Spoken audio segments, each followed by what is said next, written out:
At the company gala, my misogynist boss joked about my promotion, smirking, "A woman in leadership? Cute." So I played his emails on the big screen. Bribes, harassment settlements, and him begging the CEO's wife for one more chance. The crowd gasped as she slapped him. Security carried him out, sobbing.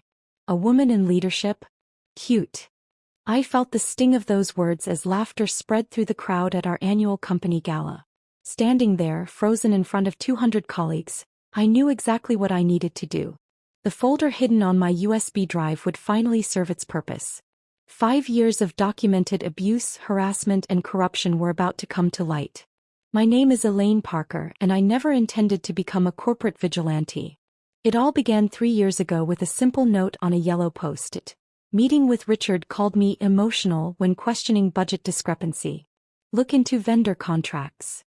That single note grew into a detailed record of every dismissive comment, every interrupted presentation, and every inappropriate remark my boss Richard Connolly made. I couldn't ignore the pattern. During my first year as marketing coordinator at Meridian Solutions, I thought his behavior was just his way of maintaining high standards. By my second year as marketing manager, I saw it clearly: systematic belittlement designed to keep me in my place. The day he referred to my Harvard MBA as my little degree during a client meeting was when I decided to document everything in a dedicated journal. "You're overreacting," my colleague Marcus told me when I showed him the journal after 6 months. That's just how leadership talks in corporate America. But I knew better. Leadership shouldn't dismiss market analysis because a woman presented it. Leadership shouldn't accidentally leave your name off presentation slides after you did all the work. Leadership shouldn't refer to you as the girl in emails to other executives. What started as post-it notes evolved into a color-coded spreadsheet. Blue for professional undermining, red for inappropriate comments, green for when he took credit for my work, and yellow, the category that grew most quickly, for potentially illegal actions. The spreadsheet became my quiet rebellion, my proof that I wasn't imagining things, that this treatment wasn't normal or acceptable. Richard never understood that my excessive attention to detail, a criticism he noted on every performance review, would eventually be his downfall. When he berated me for wasting time learning our new CRM system, he didn't realize I was becoming the only person in marketing who fully understood how it worked.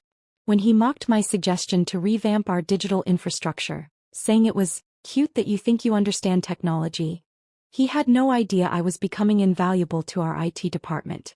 By my 3rd year, I'd become the unofficial technical liaison between marketing and IT.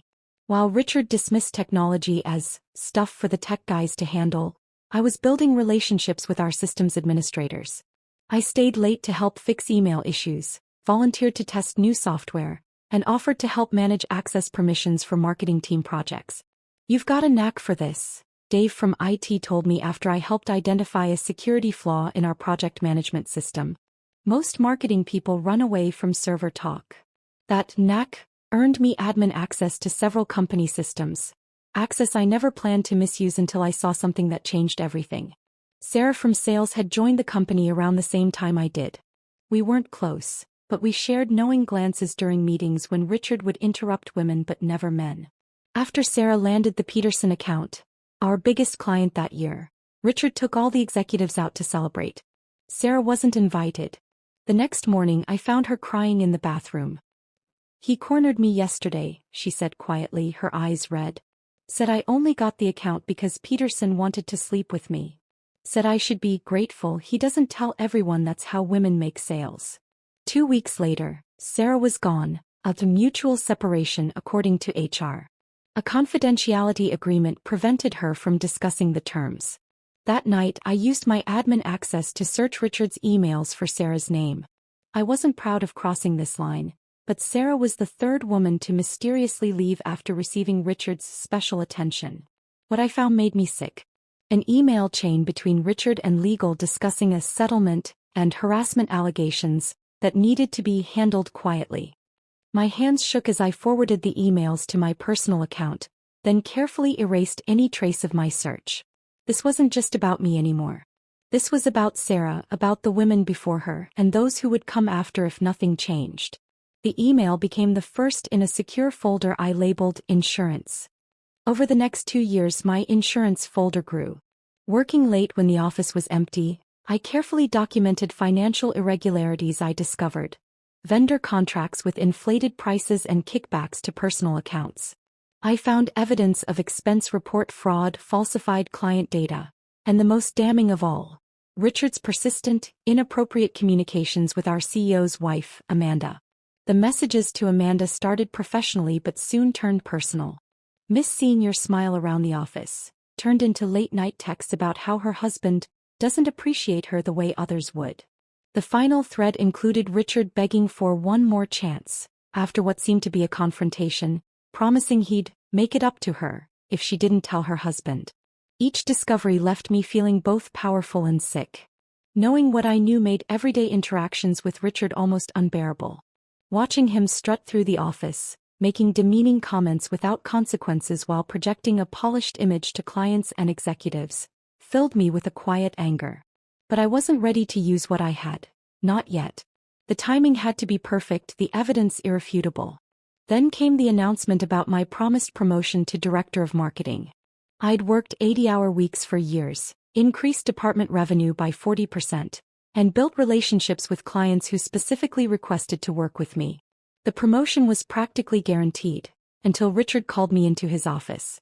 "Elaine, about the director position," he said, not looking up from his phone. "Jackson's going to be taking that role.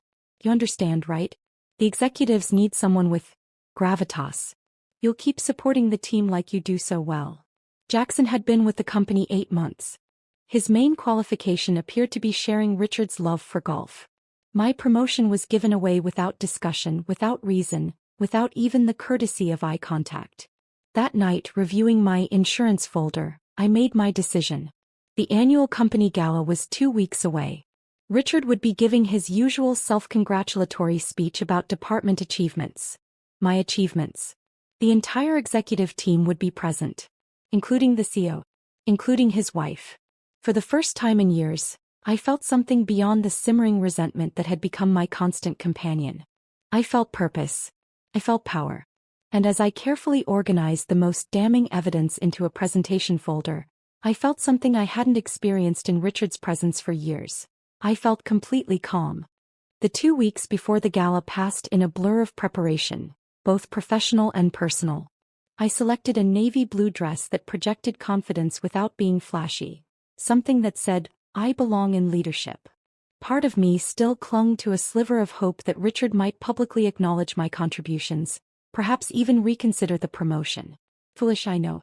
I spent extra time on my appearance that evening, applying makeup with precision, straightening my usually curly hair. My husband Tom noticed my nervous energy as I fussed with my earrings for the 5th time. "You're going to be amazing tonight," he said, squeezing my shoulders gently. "Remember who you are regardless of what that jerk says or doesn't say." Tom had watched me build my case for years, had held me through tears of frustration, had urged me more than once to quit. But he understood why I couldn't, why I needed to see this through. "I'm not expecting anything," I lied, checking my clutch one last time to ensure my USB drive was secure in the inner pocket. "It's just another corporate event." The Grand Oaks Hotel ballroom wasn't particularly grand, but Meridian Solutions always rented it for our annual gala. Crystal chandeliers cast a warm glow over round tables dressed in white linens. A small stage stood at the front, flanked by 2 large projection screens I had very specific plans for later in the evening.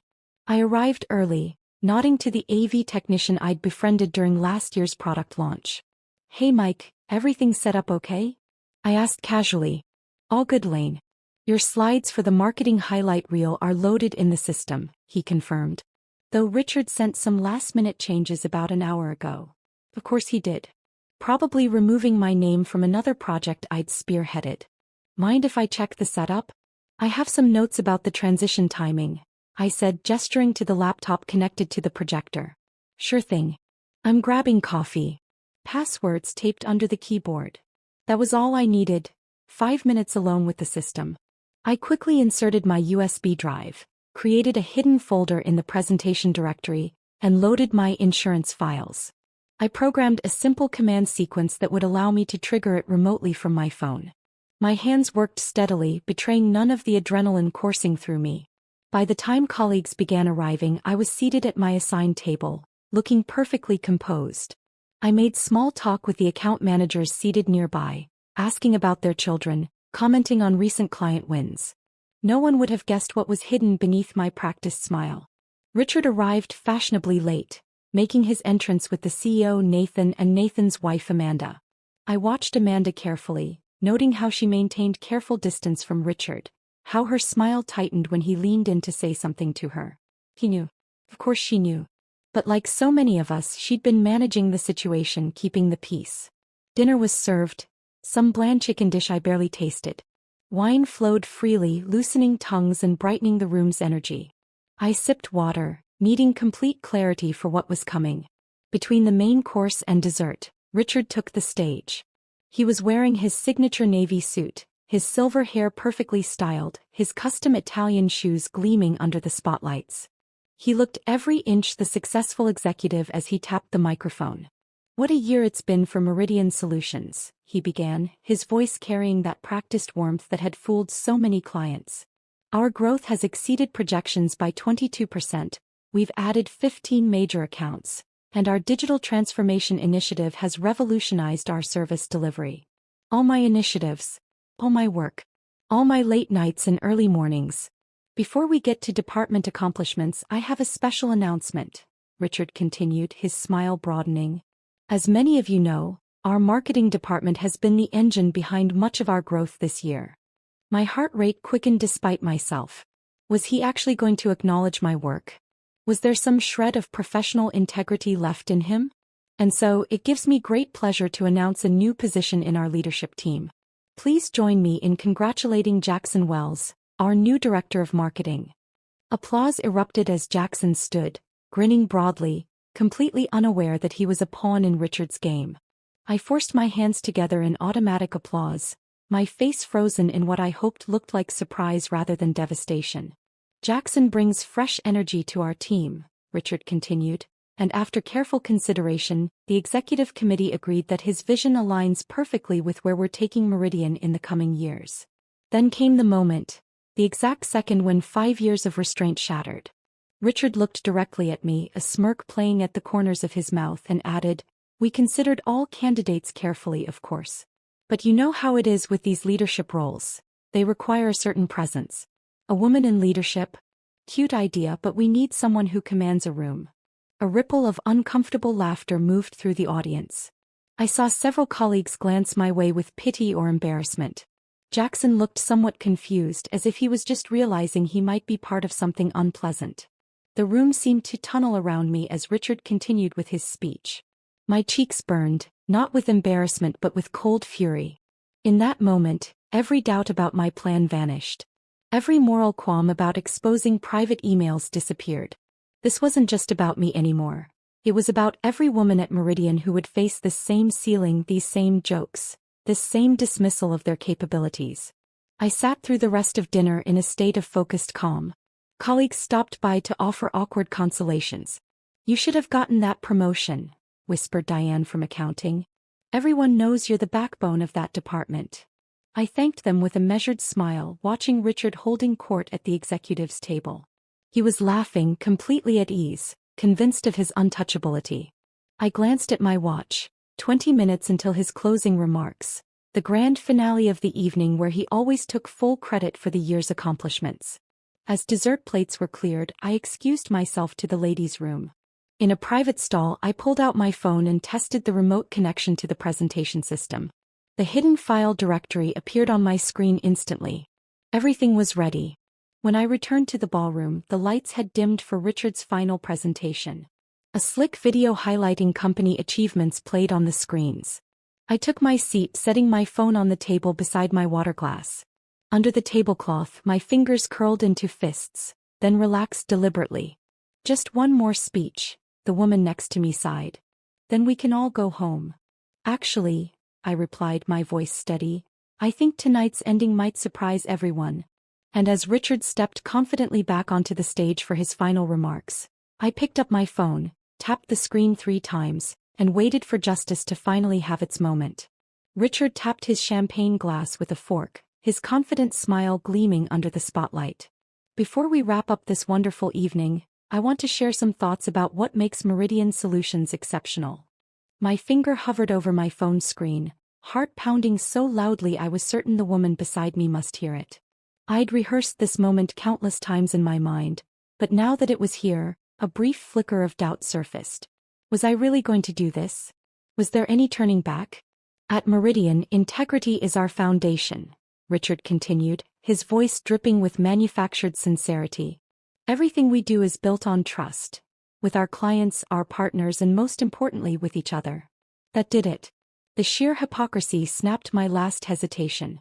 I tapped the execution command on my phone, then set it face down on the table. 3 seconds passed. Nothing happened. Had the connection failed? I fought the urge to check my phone again, not wanting to draw attention.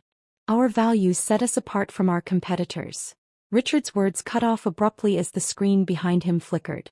The sleek company logo disappeared, replaced by an email displayed in large, unmistakable text.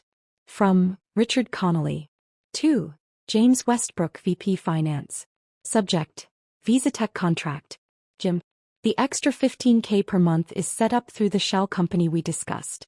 Same arrangement as before, 70/30 split. Keep Nathan out of the paperwork. Richard faltered mid-sentence, turning to look at the screen. Confusion crossed his face, quickly replaced by shock as he recognized his own words. He lunged for the podium laptop, but nothing happened when he jabbed at the keyboard. There seems to be a technical, he began, but the screen changed again, displaying a second email. From Richard Connolly. To Linda Morrison Legal. Subject: Davis situation. Linda. Get the NDA signed today. Standard harassment settlement. $45,000 full confidentiality. I don't care what it takes. Make this go away before Nathan hears anything. Sarah's replacement starts Monday. A murmur rippled through the ballroom. I sat perfectly still, hands folded in my lap, face neutral despite the adrenaline flooding my system. Across the room I noticed Sarah's former teammate Jessica, her hand covering her mouth in shock. Richard's face had drained of color. This is some kind of hack, he stammered, looking frantically around the room. His eyes landed on me momentarily, but I kept my expression impassive. I wasn't ready to reveal myself yet.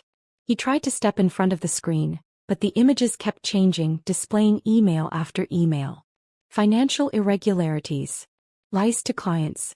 Manipulated reports. Each revelation landed like a physical blow to his carefully constructed facade. The AV technician rushed to the system controls at the back of the room, but I'd locked him out too. He wouldn't regain access until the full sequence played out. Exactly 4 minutes and 30 seconds of carefully curated evidence. The room had gone from confused murmurs to stunned silence. At the executives' table, Nathan had risen to his feet, his face darkening with each new revelation. But the worst was yet to come. Turn it off. Richard shouted at no one in particular, desperation cracking his voice. This is fabricated. The screen changed again. From Richard Connolly. To Amanda Jenkins' personal email. Subject: Last night. Amanda, you can't ignore me forever. What we had was real. Nathan doesn't appreciate you, he never has. Give me one more chance to make things right. I'm begging you. No one needs to know. This was followed immediately by a series of increasingly desperate text messages, culminating in threats to tell Nathan everything if she didn't respond. A sharp intake of breath swept through the room. All eyes swung from the screen to the executives' table, where Amanda sat rigid, her face a mask of contained fury. Nathan's hand had frozen midway to his water glass. I allowed myself to look directly at Richard for the first time since the presentation began. His face contorted between panic, rage, and disbelief. He was looking wildly around the room, seeking an escape, an explanation, any way out of this moment. This is not, I didn't. He looked like a cornered animal backing away from the podium as if it had burned him. My carefully constructed program continued relentlessly, displaying evidence of his pattern of behavior. Not just isolated incidents but a systematic abuse of power spanning years. The screen flashed with screenshots of him taking credit for my work, emails where he dismissed women's ideas only to present them as his own weeks later. And the most damning of all, his own performance evaluations of female employees, where he consistently rated attractive women higher regardless of their actual contributions. The final email appeared on screen larger than the others. From Richard Connolly to Nathan Jenkins. Subject: Director of Marketing position. Nathan: As discussed, I've decided Jackson is our man for the director role. Elaine's a workhorse, but let's be realistic. Clients want to deal with someone commanding, not a woman who'll be distracted by family priorities sooner or later. I've fed her enough excuses to keep her in line. A strange stillness settled over the ballroom. 200 people sat frozen, processing what they'd witnessed. The projection screen returned to the company logo as if nothing had happened, but everything had changed. The air felt electrically charged, like the moment before a thunderstorm breaks. I finally allowed myself to breathe normally, unclenching my hands under the table. I hadn't realized how tightly I'd been holding myself together until that moment. A strange calm settled over me. Whatever happened next, the truth was out. Richard's carefully constructed image was shattered beyond repair. Someone at the back of the room began to slowly clap. Others joined hesitantly, the applause building like rainfall, until nearly half the room was clapping, not for Richard but in recognition of the truth finally being exposed. Richard stood paralyzed, his mouth opening and closing wordlessly. His eyes darted around the room, seeking allies and finding none. Even Jackson, his hand-picked successor, was staring at him with undisguised disgust. For a single crystallized moment our eyes met across the room. In that instant he knew. He knew exactly who had orchestrated his downfall, who had been collecting evidence all along, who had turned his own words against him. His face transformed with rage, all pretense of civility evaporating. "You," he mouthed silently, pointing at me with a shaking finger. I didn't smile. I didn't nod. I simply held his gaze steadily, refusing to look away or show a single hint of regret for what I'd done. After years of being diminished, this was my moment of standing tall. The stillness broke with the scrape of a chair from the executive's table. Amanda had risen to her feet, her composure impressive given what had just been revealed to the entire company. Every eye in the room turned to her as she walked deliberately toward the stage where Richard stood. Amanda Jenkins moved with deliberate grace across the ballroom. The clicking of her heels against the hardwood floor seemed unnaturally loud in the silence. Her face remained composed, but her eyes burned with a cold fury I'd never seen before. She ascended the 3 steps to the stage with her head high, shoulders back, every inch the poised executive's wife, until she reached Richard. "Amanda, I can explain," Richard said, his voice suddenly small. "Those messages were taken out of Kant." The crack of her palm against his cheek echoed through the ballroom like a gunshot. Richard staggered backward, his hand flying to his face in shock. "How dare you?" Amanda said, her voice low but carrying across the silent room. "After everything my husband did for you. After I told you to stop. After I warned you." Richard's face crumpled into something pitiful, the confident executive mask completely shattered. "Amanda, please. It wasn't like that. Someone's manipulated those emails. This is a setup." His desperate gaze swept the room, landing on me again. "It was her," he shouted, jabbing his finger in my direction. "Elaine did this. She's been gunning for my job for years. She fabricated everything because I didn't give her the promotion." 200 pairs of eyes turned to me. I remained seated, my back straight, returning their stares without flinching. I'd expected to be identified eventually. I'd prepared for it.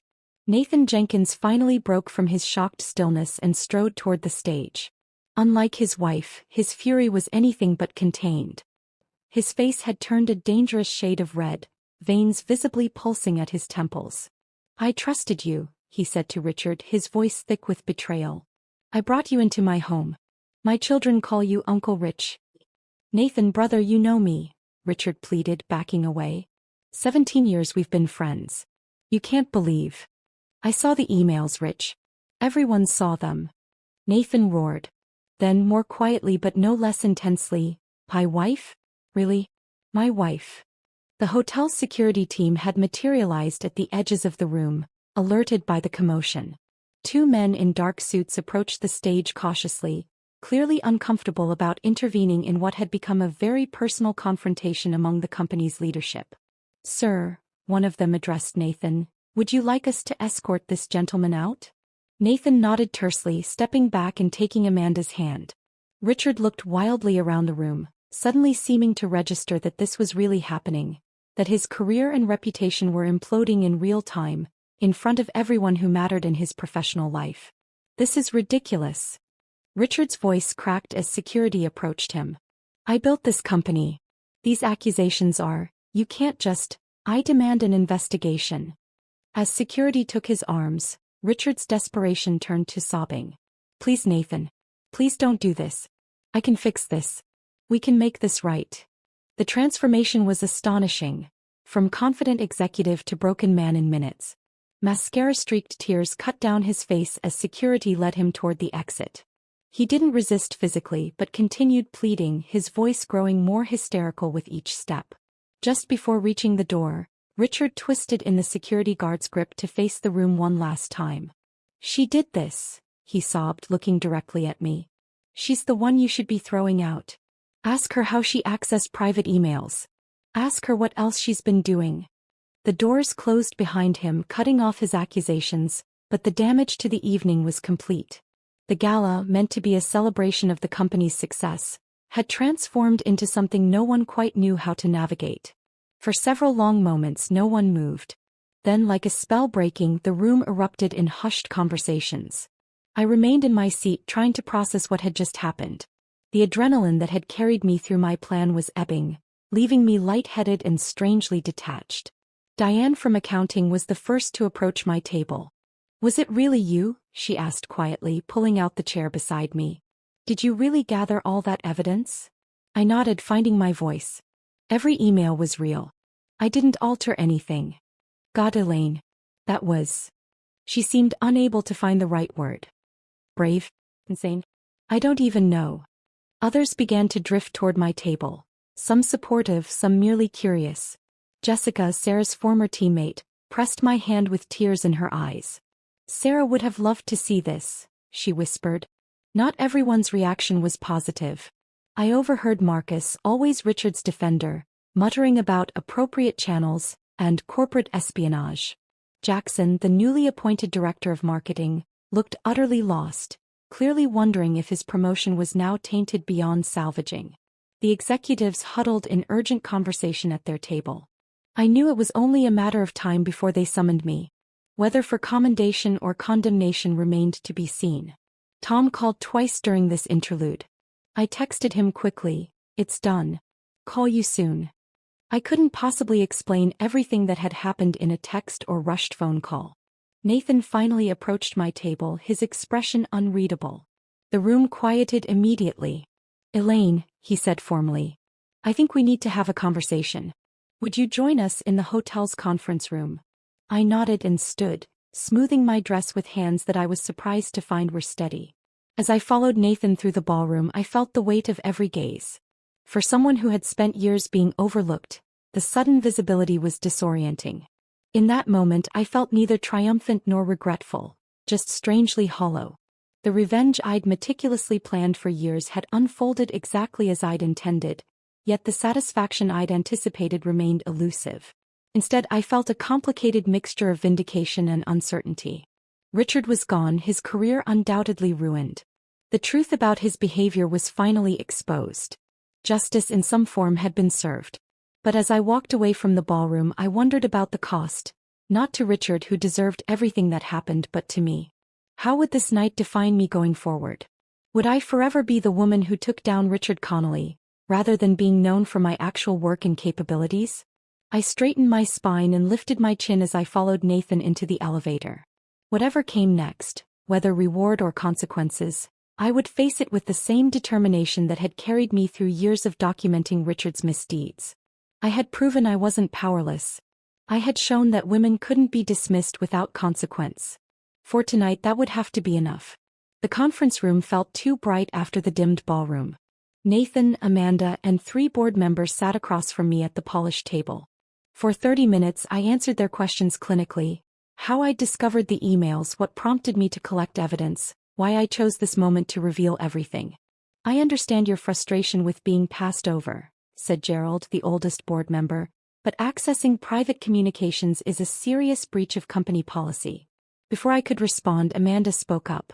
Gerald, did you not see the same emails I did? This woman exposed years of harassment, fraud, and corruption that all of you missed, or ignored. The meeting ended without resolution.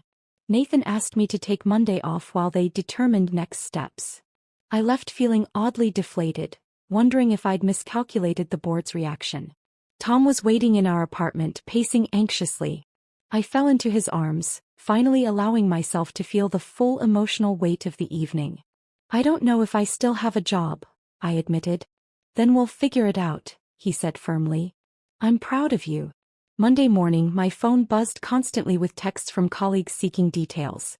I ignored them all, spending the day alternating between nervous cleaning and obsessively checking my work email. Finally, at 4:30, Nathan called. We need you in the office tomorrow, 8 a.m. My office. I barely slept that night. The Meridian Solutions office felt different when I walked in Tuesday morning. Conversations stopped as I passed. Some people nodded supportively, others averted their eyes. The marketing department, my department, was conspicuously quiet, everyone watching me with uncertainty. Nathan's assistant ushered me in immediately. To my surprise, Nathan wasn't alone. 3 board members and Linda from legal sat around his desk. Elaine, Nathan began, his voice formal. After extensive discussions, the board has reached several decisions regarding recent events. My throat tightened. This was it, I was being fired, possibly sued. First, Richard Connolly has been terminated for cause, effective immediately. I nodded, having expected nothing less. Second, we're conducting a full audit of all financial dealings and HR complaints during his tenure. Again, unsurprising. Third, Nathan continued, we're implementing a company-wide anti-harassment training program and establishing an anonymous reporting system. These were positive steps but hardly groundbreaking. Finally, Nathan said, meeting my eyes directly, we need to address your position. I braced myself. While your methods were unconventional, you've demonstrated exceptional analytical skills, attention to detail, and dedication to this company. The board believes these qualities make you uniquely qualified to serve as our new compliance director. I blinked, certain I'd misheard. Compliance director? That's a completely new position. Yes, Nathan agreed. One we clearly need. Your role would include developing ethical guidelines, monitoring adherence to company policies, and providing a direct channel for employees to report concerns. The irony wasn't lost on me, being rewarded for breaking rules by becoming the rule enforcer. Before I could respond, Linda slid a document across the table. Your new contract. The salary represents a 60% increase from your current compensation. Later that day, I returned to the marketing department to collect my things. Jackson, still technically the new marketing director, approached me awkwardly. I didn't know, he said quietly. About Richard. About you being passed over. I wouldn't have taken the position if... I know, I interrupted, surprising myself with my sincerity. That's why I'm not angry with you. Over the following weeks, Meridian underwent a transformation. 3 more executives resigned as the audit uncovered their complicity in Richard's schemes. HR personnel were replaced. New policies emerged, ones with actual teeth. More surprising were the personal transformations. Diane from accounting, previously so quiet, became my staunchest ally, regularly stopping by my new office with tips about potential issues. Marcus, once Richard's defender, now awkwardly apologized for not seeing what was happening. Most unexpected was Amanda Jenkins. She invited me to lunch a month after the gala, an invitation that sent whispers through the office. I should have done what you did years ago, she admitted over salads at a quiet restaurant. Richard's behavior didn't start recently. I convinced myself staying quiet was easier. Why didn't you tell Nathan? I asked, the question that had bothered me since reading those emails. The same reason many women stay silent. I worried I wouldn't be believed. That I'd somehow be blamed. She smiled ruefully. Sound familiar? It did. Despite my new title and office, I still battled imposter syndrome daily. Part of me waited for someone to expose me as a fraud, as someone who succeeded through destruction rather than merit. This feeling crystallized during my first company-wide presentation, 3 months after the gala. Standing where Richard once stood, I felt hundreds of eyes on me, some still judging, others curious, a few admiring. Today we're implementing new compliance protocols, I began, my voice steadier than I felt. These aren't arbitrary rules. They represent our commitment to creating a workplace where everyone's contributions are valued, where success doesn't require moral compromise. Halfway through my presentation, I noticed Sarah, the woman whose harassment had first prompted me to dig deeper, sitting in the back. She'd been rehired as part of the company's reconciliation efforts. Her small nod of approval meant more than any executive praise. The transition wasn't seamless. Some colleagues avoided me, uncomfortable with my new authority or how I'd acquired it. Jackson struggled to establish himself as a leader without Richard's shadow, which created tension when our departments needed to collaborate. 6 months after the gala, I found myself working late, reviewing compliance reports in my new office.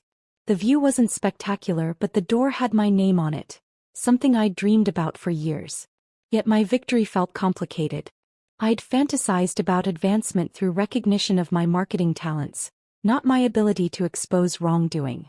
Tom noticed my ambivalence during our anniversary dinner that weekend. "You don't seem happy with your success," he observed. "What's bothering you?" "I never wanted to be known as the whistleblower," I admitted.